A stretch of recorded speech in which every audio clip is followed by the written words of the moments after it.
Hey everyone, I'm Spider-Man 1991 with another Spidey vlog where I'm going to be ranking all 10 Marvel Cinematic Universe movies. Basically with Guardians of the Galaxy there's been a total of 10, so I figured why not make a top 10 list. So let's get started. Number 10, Iron Man 2. Iron Man 2 was something that I think works better as a Marvel Cinematic Universe movie than a solo Iron Man, than just as something that's part of the Iron Man trilogy, because it really delved more into S.H.I.E.L.D. The good things about it were that it gave us more insight into S.H.I.E.L.D. It set up Captain America, Thor. We also Black Widow. We got to see more. We got to see her in action, which I think really helped including her in the Avengers later on. But really, it was more about building up the world rather than Tony Stark. I mean, Tony did have character development in it, but it was mostly about him trying to figure out a cure for the Iron Man, for the magnet in him that's basically almost killing him at the same time. Basically, he's forced to create a new element. But yeah, Iron Man 2, I would say like if you're going to watch all the Iron Man movies, this one is going to be pretty weak. But if you're going to watch all the Marvel movies, it works better in that sense. Right. Number 9, Iron Man 3.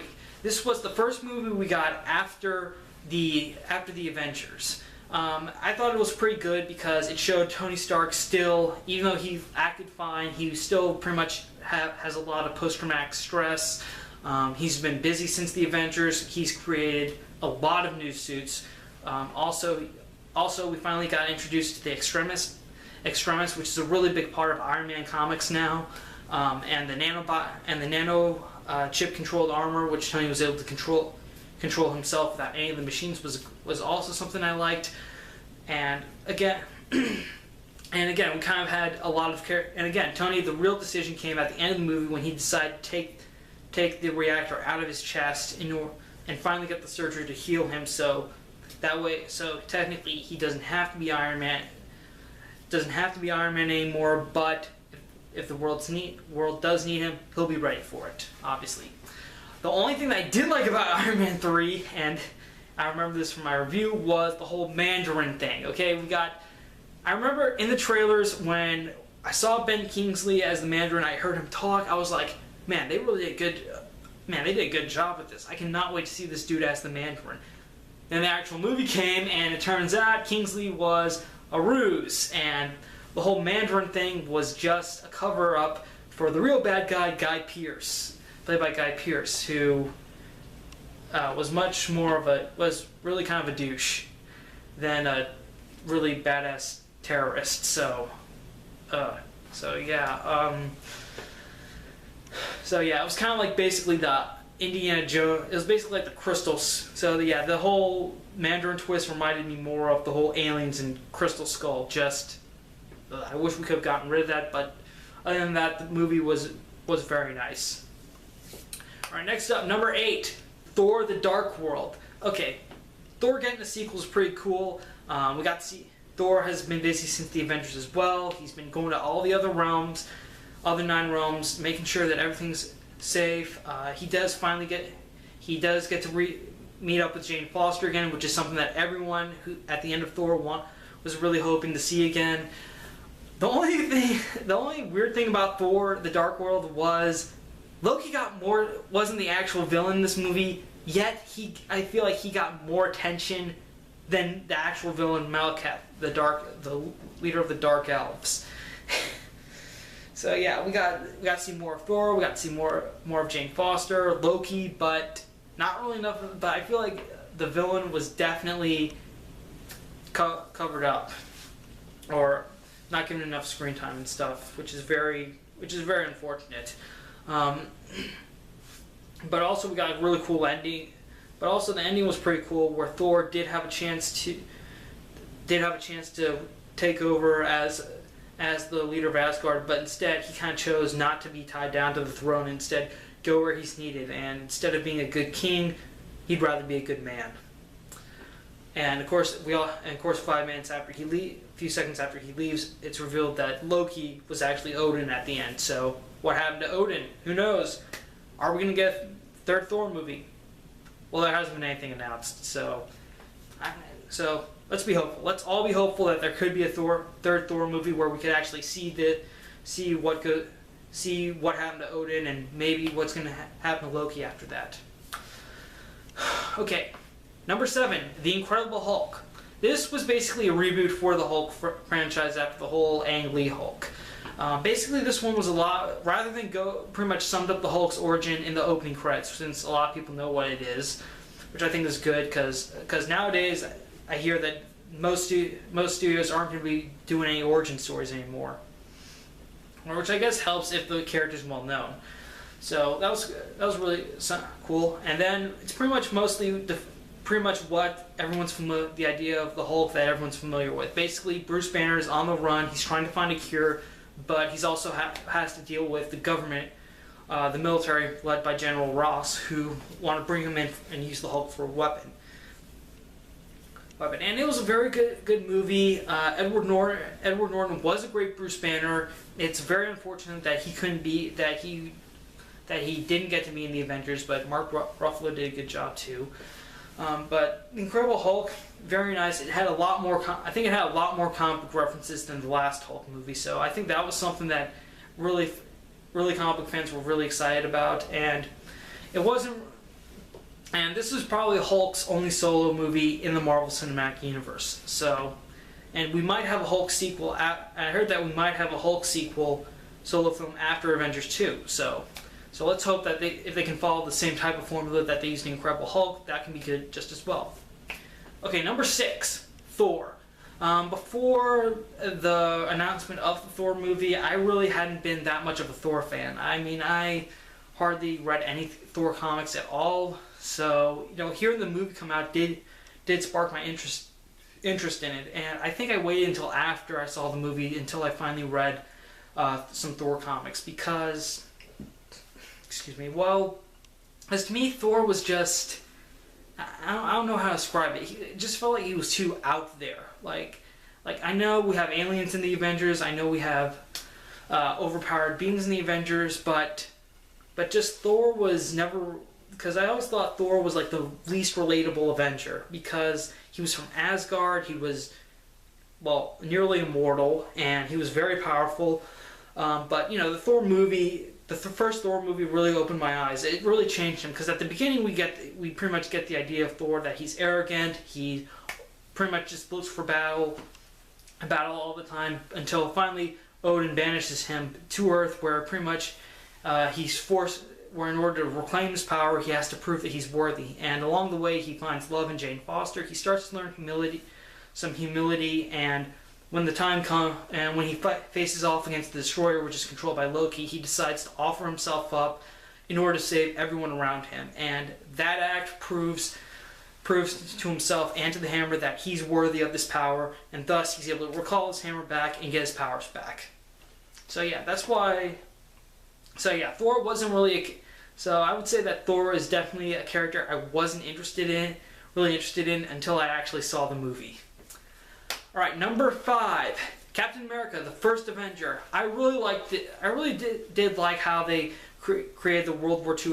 They did a good job adapting the World War II atmosphere for this movie onto the big screen. Granted, though, Captain America's movie did sort of set up a number of things for the Avengers. The Tesseract, Howard Stark. It was trying to find a way... It was trying to find a way to relate Captain America to how a guy from World War II could be related to the Avengers, because that's what most of the first few movies for Iron Man, Thor, and Captain America were about. They were trying to set up all the elements that were going to be big plot devices used in the Avengers. Iron Man set up S.H.I.E.L.D., which was the setting.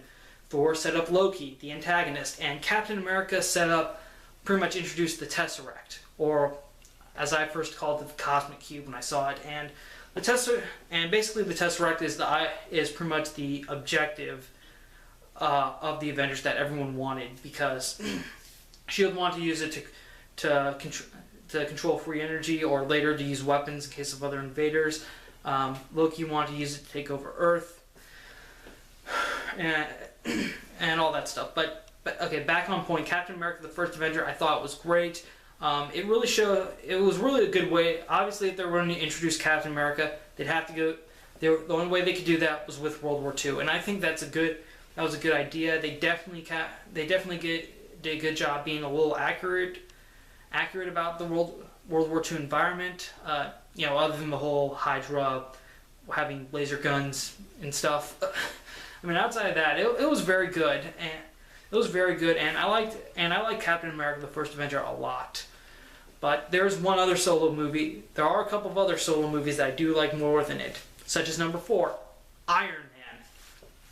Yep, the first Iron Man. That was the best Iron Man movie. The other two, very far down on the list, but this one, yeah, obviously I like Iron Man a lot. If it wasn't for the first Iron Man movie, we really would not have any of the other Marvel movies. I guarantee it, because if Iron Man had failed, we would not have any of the Marvel Cinematic Universe movies. Plus, it did a good job introducing us to Tony Stark. At first it was very self-contained. It did a good job sort of updating Tony's origin story. But I mean, obviously when the story was first written, I think Tony was captured in China. But now in the movie he was captured by terrorists in the Middle East. I thought that. So they kind of updated it, and also really did a good job at showing us how this guy who only cared about making a buck or only cared about himself could change into a hero. Because I think what Tony said in the movie basically summarized it. He says, "If I'm alive, if I survive this, it's gotta be for a reason or purpose." I believe that's what Tony said, and they were right. Tony did have a purpose, and if not for Tony Stark, and believe me, Iron Man, this movie pretty much led to everything else. So, and I don't think anyone even thought about where this could go, unless you saw the end credits, which I did not see the first time I saw Iron Man. Because the very next day, when I saw Iron Man the first time, I left before the credits, before I stayed all the way at the end of the credits. Then I heard from one of my friends, like, "Oh, hey, there was a special thing at the end of the credits of Iron Man where Nick Fury shows up." I'm like, "Wait, what?" So rather than wait till the DVD came out, I checked the internet until I finally found a bootleg version of the scene, and I thought, okay, they're doing the Avengers. That's going to be awesome. All right, so that's Iron Man. Now number 3, Guardians of the Galaxy. Okay, maybe this thing's high up on here because I still just saw it, but this is one of the movies that I went back to the theater and saw again and again. I've seen it at least 3 times now, and it was very good. It's definitely something that represents another side of the Marvel Universe. While we have characters like Iron Man, the Hulk, Captain America, and Thor that people mostly know about, the characters in Guardians of the Galaxy are probably characters that no one outside of comic books would know about it.